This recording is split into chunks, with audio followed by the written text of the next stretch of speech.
This jerk had to go. My stepfather told my mother while I overheard them. Last week, he forced me out. I asked Mom why she allowed it, but she stayed silent, so I left. But yesterday, my stepfather begged me not to tell my mother the truth. And today, I live in Dayton, Ohio. It's a pretty average town with a decent mix of things to do, but nothing too exciting. My mother's house is in a quiet neighborhood, about 30 minutes from Springfield, which becomes important later in this whole mess. That house hadn't felt like home in a long time. I've been desperate to share this story, so here it is. My stepfather's real name is Mark, but I've always called him Stepdad Mark. I started doing it as a joke because my mother wanted me to call him Dad when they first got married, but I refused. The nickname stuck. He hated it, which made it even better. Mark came into our lives about 3 years after my real dad passed away. It was sudden, a heart attack. Mom was devastated, and for a while, I didn't blame her for trying to move on. But then, she brought him into our lives, and everything went downhill. He moved in with his 16-year-old daughter, Emily, and turned our house into his personal kingdom. Emily could do whatever she wanted, but I couldn't even take food from the fridge without permission. This nightmare lasted almost a year. Stepdad Mark had rules for everything. No friends over. No noise after 8 p.m. No locking my door. He acted like he owned the place, even though he was living off my mother's income. She works in tech and earns well, yet he somehow convinced her to buy into his fantasy of a blended family where he was in charge. I endured it as long as I could. I attended college nearby to get some space, but came home on weekends when I could stand it. A week ago, something happened that flipped everything upside down. A class was canceled last minute, so I left campus earlier than usual. I didn't tell anyone I was coming home early. I thought I could just rest and catch up on sleep. But when I opened the front door, I heard hushed but serious voices. I didn't interrupt. I stood in the hallway, completely still. It was Stepdad Mark talking to my mother. He said, "This jerk has to go," just like that, as if I were some unwanted burden. My mother didn't react at first. There was silence for a moment, then she mumbled something I couldn't hear clearly. Mark snapped again, saying he was tired of me being there, that I was draining the energy of the house. I could tell Mom wasn't fully agreeing, but she wasn't standing up for me either. That was enough for me. I left without her noticing. I drove around for hours, grabbed fast food, had a few drinks with a friend, and returned late that night. I didn't say a word, just went straight to bed. The next morning, everything exploded. Mark stormed into my room and told me to pack my things. No discussion. I asked Mom why she was letting him do this to me, but she just stood there. No defense, not even eye contact. Emily, his daughter, was sitting at the kitchen table when I left, smirking. She made a nasty comment about me being a college failure. I snapped and told her to shut up. Mark lost it. He started yelling, threatening, and pointing at the door. I packed in silence. It took about an hour, then I left. I went straight to my dad's sister, Aunt Lisa. She's always had my back, even when things got messy after Dad's passing. When I told her what happened, she was furious. I also shared something I hadn't told anyone else. The real reason Mark wanted me gone. A few weeks earlier, I'd seen him at a gas station outside Springfield. He was with a woman who was definitely not my mother, a younger blonde, laughing and holding his hand. Mark saw me watching. He froze, and I just walked away. I didn't say anything, but he knew. That was the real reason he wanted me out. I was a threat. Aunt Lisa didn't hold back. She called my mother right in front of me, told her she was a fool for letting a loser kick her own son out, and hung up. I took the phone before she could say more. I wasn't ready to escalate things yet. Mark had threatened me before, and I knew he'd do it again. Lisa calmed down, but then looked at me and said, "How often do you think he sees her?" She told me to find out. Yesterday, I did. After that call, I started thinking about everything that had happened since Mark moved in. It wasn't just the rules or the power trips. It was how he rewired everything in the house to revolve around him. We stopped having Sunday breakfast because he wanted quiet mornings. Mom started dressing more conservatively because he didn't like other men looking at her. Everything changed, slowly but completely. And now he was cheating on her while pretending to be some moral authority. That's why I needed proof. Aunt Lisa didn't need much convincing. She looked me in the eye and said, "He'll keep doing this until someone stops him. That someone has to be you." So that was the plan. I'd catch him red-handed and make sure it stuck. Yesterday, I left at 8 a.m. and drove to Springfield. The two cities are close with a similar working-class vibe, but Springfield is quieter, the kind of place people go to disappear for a while. I had a feeling I'd find him at the same place I'd seen him before, a cheap hotel on Pine Street. I parked behind a diner across the street and waited. I had snacks, a fully charged phone, and a playlist to pass the time. I felt like a low-budget detective, but I kept watching. Around 3:30 p.m., he showed up, in Mom's silver CRV. That hit harder than I expected, the same car she'd used to drive me to school or pick me up when I forgot my backpack in 6th grade. And there he was, using it to cheat on her. He parked like he'd done it 100 times. He got out wearing the same gray hoodie he always wore when he wanted to blend in. Then, not even 5 minutes later, she arrived, the same woman I'd seen before. Short blonde hair, tight jeans, red sweater. She had a bounce in her step, like this was a date she'd been eagerly waiting for. Mark lit up when he saw her. He walked over and kissed her like they'd been apart for months. It wasn't subtle. They held hands and walked into the hotel like they didn't care who saw. I had it all, photos, video. I stayed across the street out of sight but close enough to capture everything. I zoomed in, got them at the door, laughing, her hand on his back, his arm around her waist. They went in and didn't come out. I waited another hour, just in case, but they didn't reappear.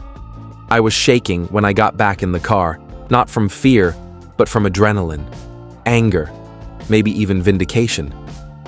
On the drive back to Dayton, I kept replaying the moment they kissed, how effortless it was for him, how untroubled he looked, as if Mom and I didn't exist. Back at Aunt Lisa's, I didn't go inside right away. I sat in the driveway, pulled up the clearest photo, Mark holding that woman's hand like they were teenagers in love, and sent it to him with one sentence. "Guess who's watching?" He responded almost immediately. "Jake, let's talk."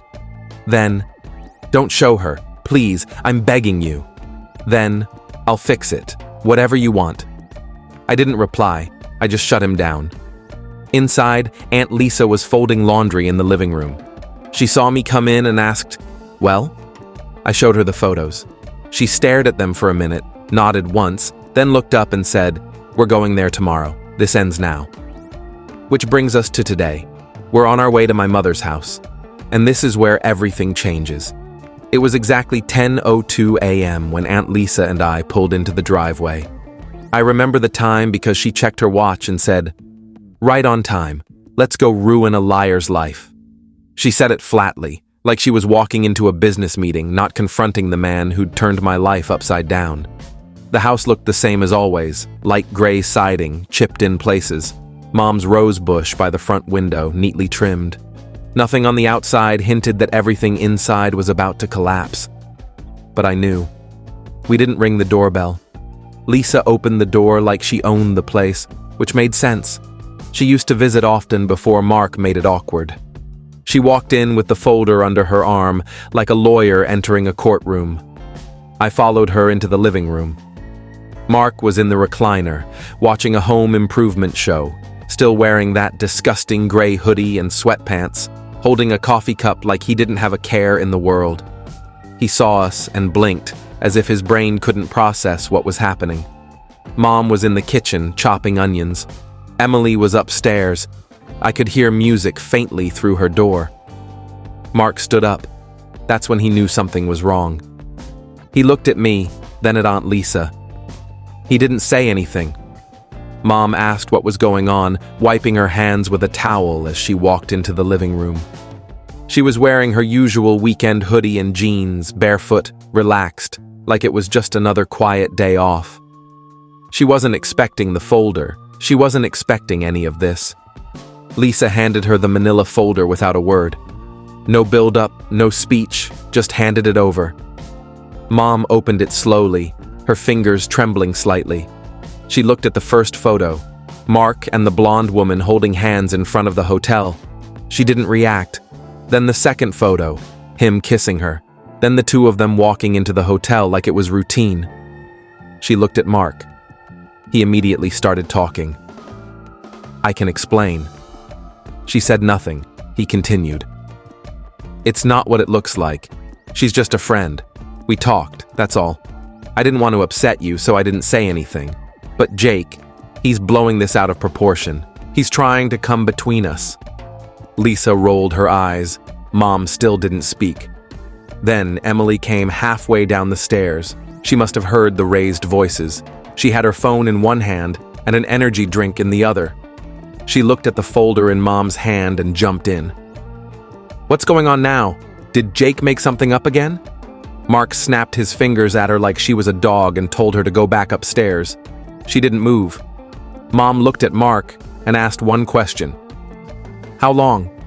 He hesitated. "Too long." She asked again, louder. "How long?" Mark began to fumble. "Just a few weeks, maybe a month. I didn't mean for it to happen. We were just talking and—" Lisa interrupted. "You were just talking when Jake saw you making out with her at a hotel in Springfield." Emily immediately defended him. "So what? He made one mistake, and you're all acting like he's a monster. You're all crazy." That's when Mark completely lost it. He pointed at me and started yelling. "You think you're a man now? You think you've got it all figured out? You don't know anything about relationships. You don't know what it's like to be responsible."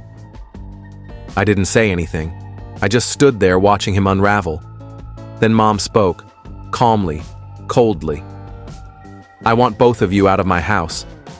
You could hear Emily's energy drink hit the floor. Mark laughed. "You're not serious."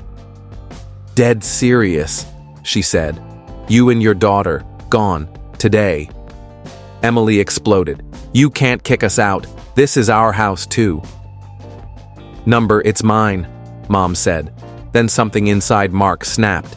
He went into full desperation mode. "You're going to ruin everything. We built a life here. We've made progress. You're going to throw it all away because of a few pictures?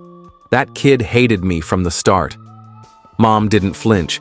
She said she'd file for divorce, that he had until the end of the day to pack and leave, that she'd ignored too much for too long and she wasn't doing it anymore. Emily stormed upstairs crying and slammed her door so hard a picture frame fell off the wall. Mark turned to me, and I'd never seen that look in his eyes before, like a cornered animal. For a second, I thought he might lunge at me, but then he just sat back down in the chair as if it was all too much. Aunt Lisa went outside to call her lawyer friend, and Mom went back into the kitchen like she'd just taken out the trash. It wasn't over yet, but for the first time in almost a year, I felt like maybe it would be soon. Update. 10 days later. "Hey, it's Jake again. It's been 10 days since everything went down, and honestly, it feels like a different world now. 3 days after Mark and Emily were kicked out, he showed up again, same rusty pickup, same unshaven buddy driving. They parked in front of the house like they expected a welcome. Mom didn't open the door. She'd already packed all their things, boxes labeled, taped shut, stacked neatly in the garage. She'd installed security cameras the day after they left. She wasn't taking chances. They didn't knock. They just loaded their things, clothes, makeup bags, Emily's ridiculous gaming chair. Everything gone in less than an hour. When Mark left, he paused on the lawn, as if waiting for Mom to run out, apologizing, begging him to stay. That didn't happen. Instead, she sent him $50 via Venmo and immediately blocked him. She marked it. Tip. I asked her why, and she just said, "I'm not heartless, just done." And she meant it. That night, she closed every account he had access to. Joint cards, bills, everything. Turns out, she'd been slowly cutting him out of her finances for weeks before this all happened. Like she knew, deep down, where this was headed. The divorce? filed the next morning. Her lawyer didn't waste time. Since Mark brought nothing to the marriage, no income, no assets, it moved fast. He tried to stall, claimed they could work it out, but it was too late. Mom had already checked out emotionally weeks before. It was finalized almost immediately. He left with nothing. No car, no house, no money. Emily too. She didn't even contact Mom. I guess she realized the free ride was over. As for me, I'm back home now. My room is mine again, and I can exist without tiptoeing around like a guest. It's strange in a good way, like the same house, but quieter, lighter. Even Mom seems different. Quieter, but more present. Like she's finally seeing her life for what it is, not what she tried to force it to be. We've been cooking again. Simple things. Breakfast without tension, late-night coffee without someone calling it wasteful. Aunt Lisa has been here almost every day since, bringing groceries, watching movies, just being there. I've never seen her so protective. Last night, we ordered Chinese from the same place we used to go before Mark showed up. Lo mein, orange chicken, egg rolls. We ate in the living room, plates on our laps, a movie playing in the background. It felt normal. It felt like home. Thanks to everyone who followed this. We're okay now. Better than okay. We're finally free. If you enjoyed this story and felt the emotions behind it, don't forget to give it a like, share it with others, and subscribe to the channel for more real-life experiences and heartfelt stories. Your support means the world, and it helps us bring more content like this to you. Thank you for watching, and I'll see you in the next video.